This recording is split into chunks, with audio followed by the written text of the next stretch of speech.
Okay, so one of the most studied photocatalyst is titanium dioxide.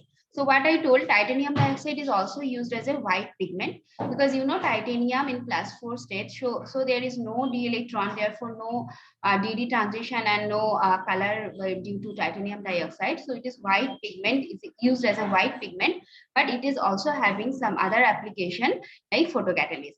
So see, it is having two different type of structure, crystal structure. One is anatase and another is rutile. So they have wide band gap. This band gap is around, for anatase it is 3.2 electron volt. For rutile it is 3.1 electron volt. So it leads to absorption of light, which is in the UV region of the electromagnetic spectrum. So it is sufficiently greater, which is required for splitting water. Okay, so if you want to split water, so water will give hydrogen and oxygen. Okay, so this that means which is going to oxidize and which is going to reduce. So one portion will get oxidized and another will get reduced to form water, oxygen and hydrogen from water. So, so these two thing also require some electrode potential. So this potential can be supplied by this excited titanium dioxide. Therefore, when you keep titanium dioxide in water, then in presence of sunlight, it can generate oxygen and water. So oxygen and hydrogen. So you know, hydrogen is highly desirable for a fuel because these don't generate any carbon dioxide, which is highly desirable, and oxygen, which is also needed for very purposes. Now, if you can get this hydrogen and oxygen simply by from water and using the sunlight, so it is very economical. So let us see how the what is the electrode potential required for this making hydrogen and oxygen from this water. Okay.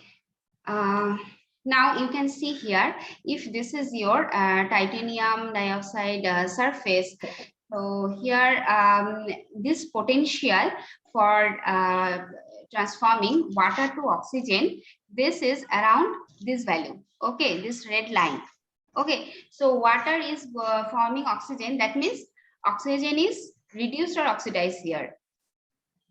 Here, your the oxidation is going on. You know here, oxidation. What is the oxidation state of oxygen? This is 2 minus in water, and when it is forming only oxygen, so it is 0 oxidation state.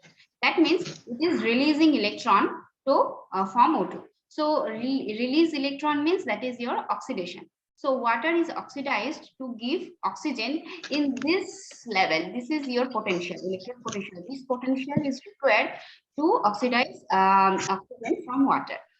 Now, and for water to hydrogen, what is the potential required? This is given by this blue line. Okay, you can see. Now, when you put this titanium dioxide in water and when it absorbs UV light from your light source, sunlight, the electron is excited from this level, and this electron you observing this UV light can go up to this energy level. So this is down to up means this energy level is increasing, and energy level, this indicates in electron volt. Okay, this is electrode potential. You know, some electrode potential is required for any oxidation or reduction reaction. Okay, so after absorbing this energy, this electron is reduced, electron is forming here, and in this level some oxygen is also releasing electron to form oxygen, and then this electron gets energy from UV and going to the higher level, and it can go up to this level where hydrogen is also reduced from water, and thus you can get the water splitting. So this is the basic thing of photocatalyst used for water splitting. If you have any doubt, you can ask me.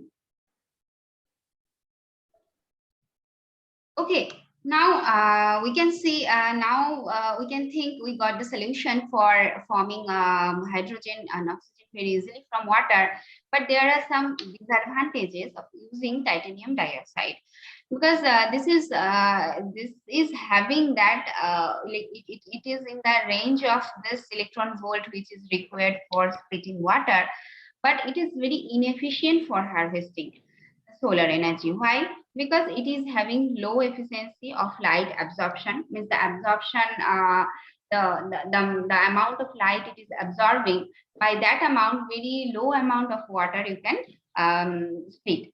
So if absorption is high, more water can be splitted with that, using that energy.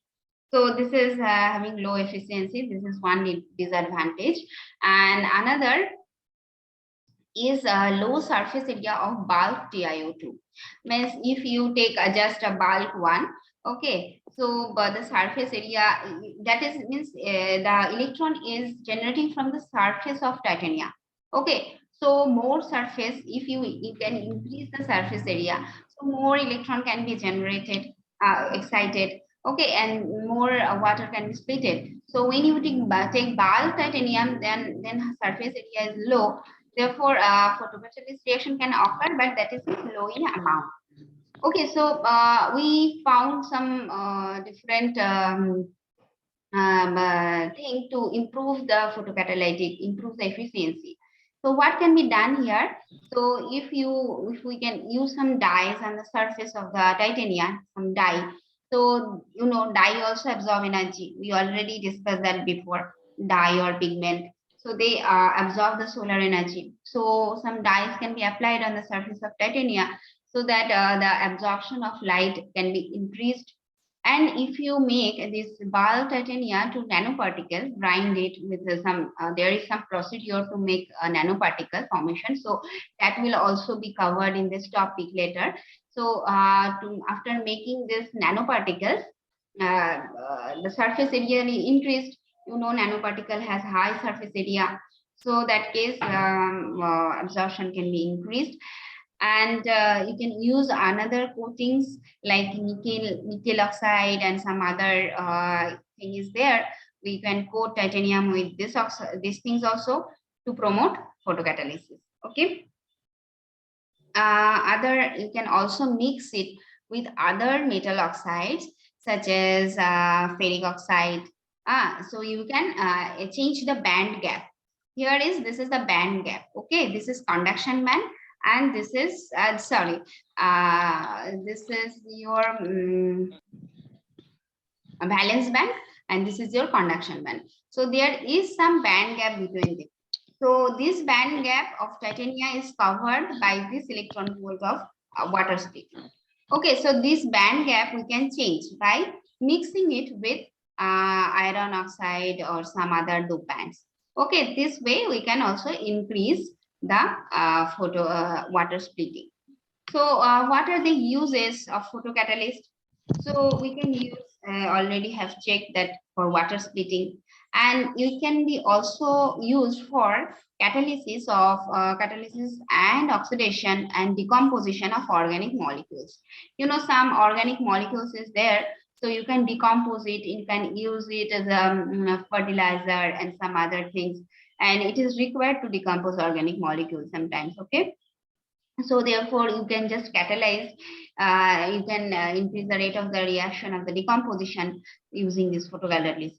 Okay, and you can destroy some pollutants, or you can make some self-cleaning surfaces. So these are having some application in different aspects of life. Therefore, if we can make improved photocatalyst, that is highly desirable industrially. Okay, so if you have any question, you can ask me, or otherwise I'll go to another topic, because this is up to this much. Okay. So next we are going to discuss about semiconductor industry, chemistry. So what is semiconductor? So you can see here the picture of electronic chip. So have you seen this type of chip? If you have not, if you open a computer or your mobile, you can see this electronic chip. So whenever you see this, you can remember of a semiconductor, because semiconductor is used here widely for many, almost all electronic devices, LED light. So semiconductor has huge application around us. Okay, so now let us discuss a little bit about semiconductor. So you have already studied about semiconductor, right?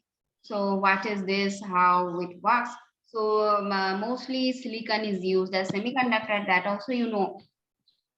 Okay, so here we'll discuss some inorganic semiconducting compounds and how to control their electronic properties. Obviously, they has electronic properties. That's why we use it in electrical devices, right? So what are the how to control their electronic properties, that we'll discuss, and we can classify on the basis of their composition. Composition means, you know, a semiconductor can be made of purely silicon, or it can be doped with some other p block elements. So and this the shape and crystal structure of semiconductor also affects this semiconductor property. If you dope it with other elements, or the structure is different, the semiconductor property also will be different. So we'll discuss that one. So what is this usually contain? Usually, you know, all are p block elements. So either it can be pure silicon, germanium, or you can mix group 13 or group 14 metalloids. Yeah, it can be purely only group 13 or 14 metalloids. Metalloids means it is the having the properties are not fully metallic or not fully non-metallic. So it is having the properties in between. Those are called metalloids. So these metalloids are usually as a semiconductor. So what is the difference between that? You know that in the metal, the distance between the valence band and conduction band is very less. Therefore, when you excite that metal or give some potential or energy, then electron can easily go from valence band to conduction band, and it can conduct electricity. And which is non-metal. In case of non-metal, the distance between your this conduction band and valence band is very large, so that even if you excite the electron, it cannot reach to that conduction band and it cannot carry electricity. That's why that is called non-metals. Yeah, non-metals. And metalloids, in case of metalloids, the distance between valence band and conduction bands is in between. So okay, that you already know. So it can be mainly group 13 or 14 metalloids, or it can be have doped with group 15 and group 16 elements. Okay, so what are the desired range for a semiconductor between this valence band and conduction band? That is around 0.2 to 4 electron volt. Okay. So dimension also, that composition and dimension, this affects this distance between these two. So let us discuss that. What are the factors which is changing this thing? Now silicon, which is widely used as a semiconductor. Now if you have a crystalline silicon and amorphous silicon, okay, so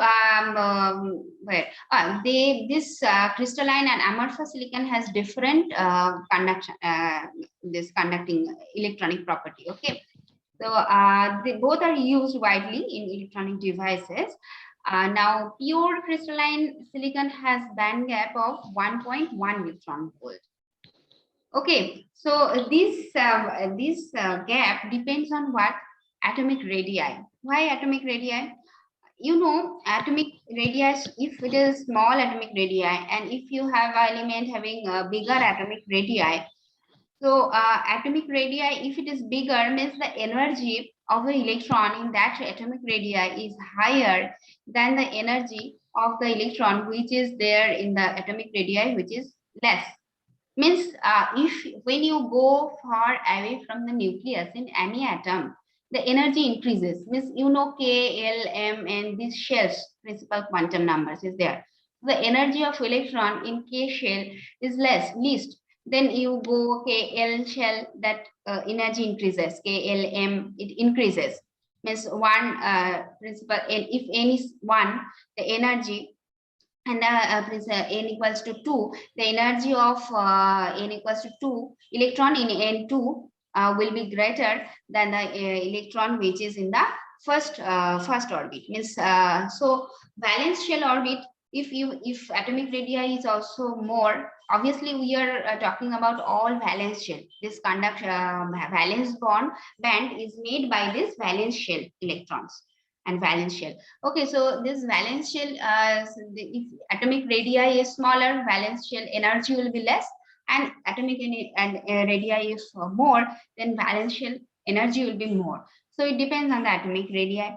Obviously, orbital energy. So orbital energy is on the other hand depending on the atomic radii, because orbital is in the atomic in that level where atomic radii is there. So, and also extent of orbital overlap. So this all factor is there which determines this band gap. Okay, now therefore see, germanium has smaller band gap, 0.66 electron volt, and carbon has a very high band gap, this is 5.47 electron volt. Okay, now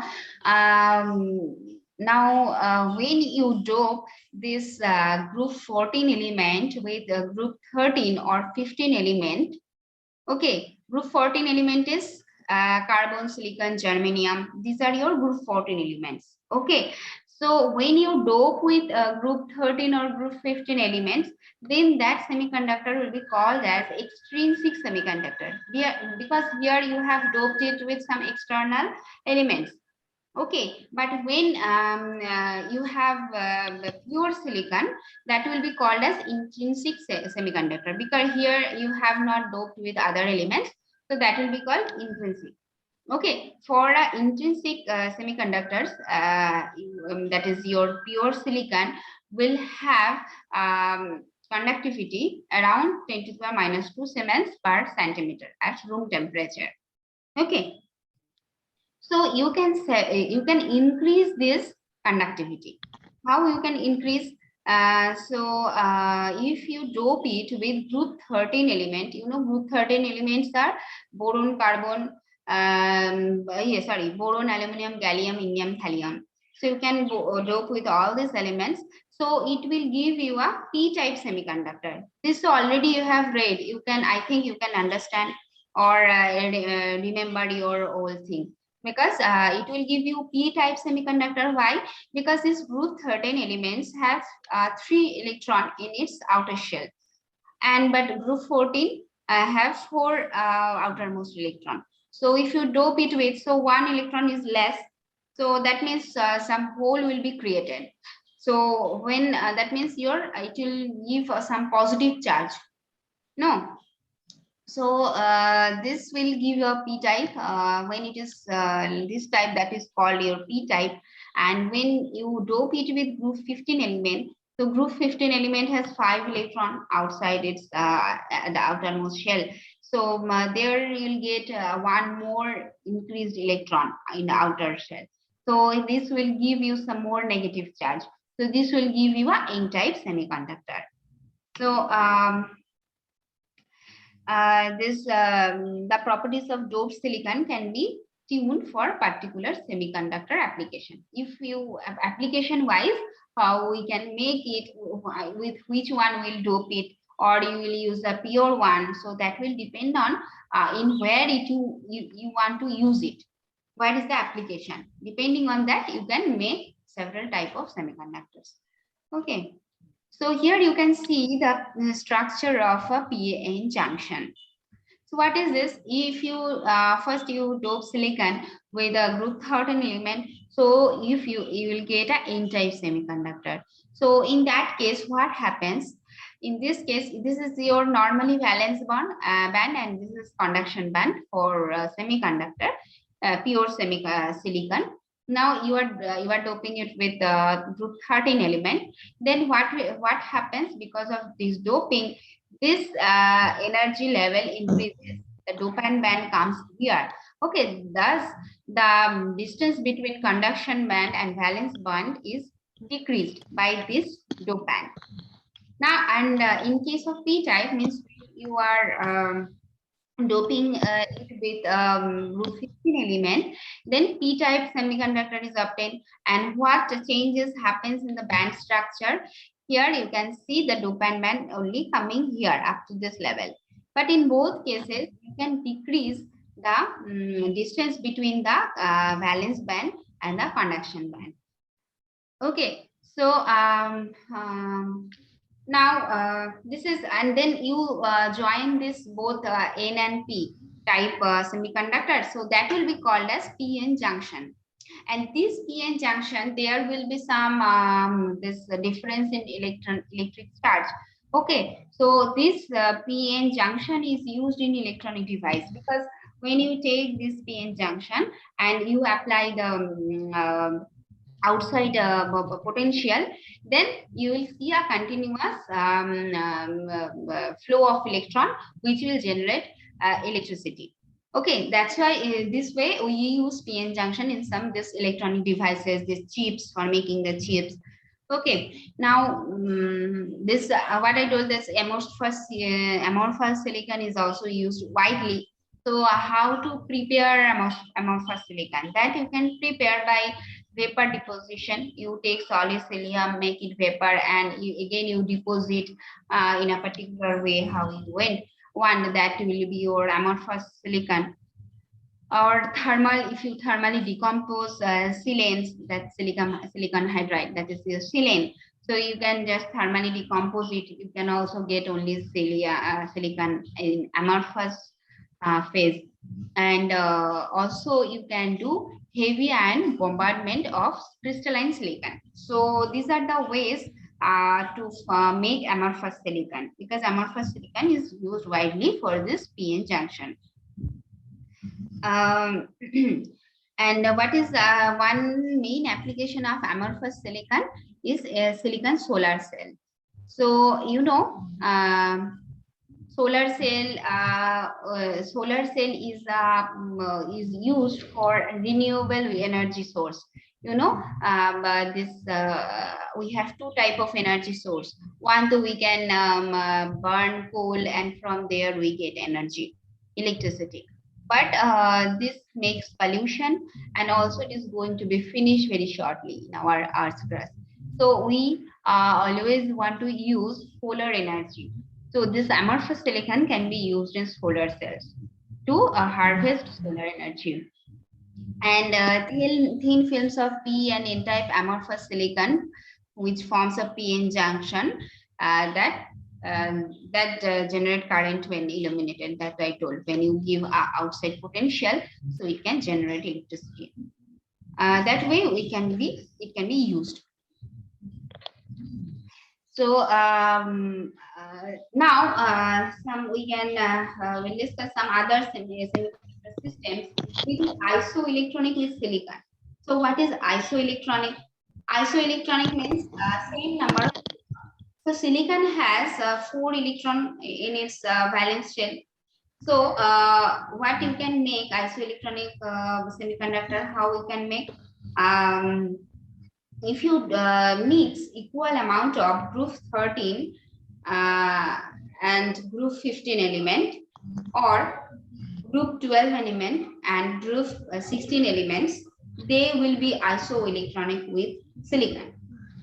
Okay, but they will have some enhanced properties, because you changed many things when you are taking type of elements and mixing them. Okay, so if you see, if you take group 13 elements, so it is having 3 electron outside, and if you take 15 group 15 elements, so it has 5 electron outside. So total how many electron? 8 electron. And if you take only 2 silicon, that is also if you get 8 electron, because 4 electron outside. So it is isoelectronic when you dope. And when you take 12 group 12 and group 16 elements, so 12 group 12 element has 2 electron outside. outermost shell, and this group 16 element has 6 electrons in the outermost shell. Again, total 8 electrons. So it is isoelectronic with silicon. But the properties of semiconducting properties will be enhanced by this mixing of two different elements. Why? You know, silicon, when you are having only silicon, the bond between silicon and silicon, one silicon and another silicon is only your this bond, covalent bond.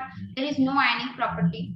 But when you are mixing group 13 or group 15 or group 12 and group 16 elements, they will have some ionic property in that bond. Okay, so this will also change the semiconducting property. So you can, what are the examples? First, we will take group 13 and group 15 elements. Okay, so gallium arsenide, this is gallium from group 13, arsenic is from group 15. Okay, also gallium phosphide, indium phosphide, aluminum arsenide, gallium nitride. This is all, one is group 13, one is group 15 element. Okay, so you have to mix equal amount of this to composition. So this is isoelectronic with pure group 14 elements. Anyway, now this changing in the bond structure, some ionic character you introduced in the bond. So this will lead to the change in band structure and fundamental properties associated with electron motion through these structures. Okay. Now, what is the advantageous properties of gallium arsenide? Is that the semiconductor device based on it responds more rapidly to electrical signals than those based on only silicon. Okay, so this gallium arsenide is better semiconductor than silicon for a number of applications. Okay, because it can amplify the high frequency signals of satellite TV. So satellite TV, though, we are always using for different channels we see. So this gallium arsenide can be used for amplifying that one. If you can amplify that, you will get better frequency. You can see this one better. Okay. Then there is also indium phosphide devices, which is also used some devices, but still industrially only silicon is used widely. Why? Because there are some other reason. If you want to prepare something, so you also industrially, if you think in the viewpoint of industry, you also have to check the cost of raw materials and the cost of preparing that material. So if you take only silicon, so the preparation cost and cost of raw material is lesser than those doped one. Okay, therefore, still only silicon is widely used for this applications. And gallium nitride has very large energy band gap. So it can be used for luminescent devices, which produces blue light at high intensity, and their stability also very high in terms of temperature, means a good thermal stability, and the thermal conductivity also very good. So they can be used for preparation of high power transistors. So you know what is transistor? You know what is transistor? So transistor is used, you know, we have electrical this line no connection. So if a very high voltage, if sometimes very high voltage of current goes through that, so it can damage our appliances, electrical appliances, because they have certain range. They work in that electron volt. Okay, so these transistors are applied so that it can control that one. Okay, normally though it is used some material which will melt in that high electrical power, and it will stop that flow of electricity. That way transistor works. So here this gallium nitride can be also used for preparation of these transistors. Okay. Do you have any question? I'm going to finish this presentation after 2 minutes. So if you have any question, you can ask me.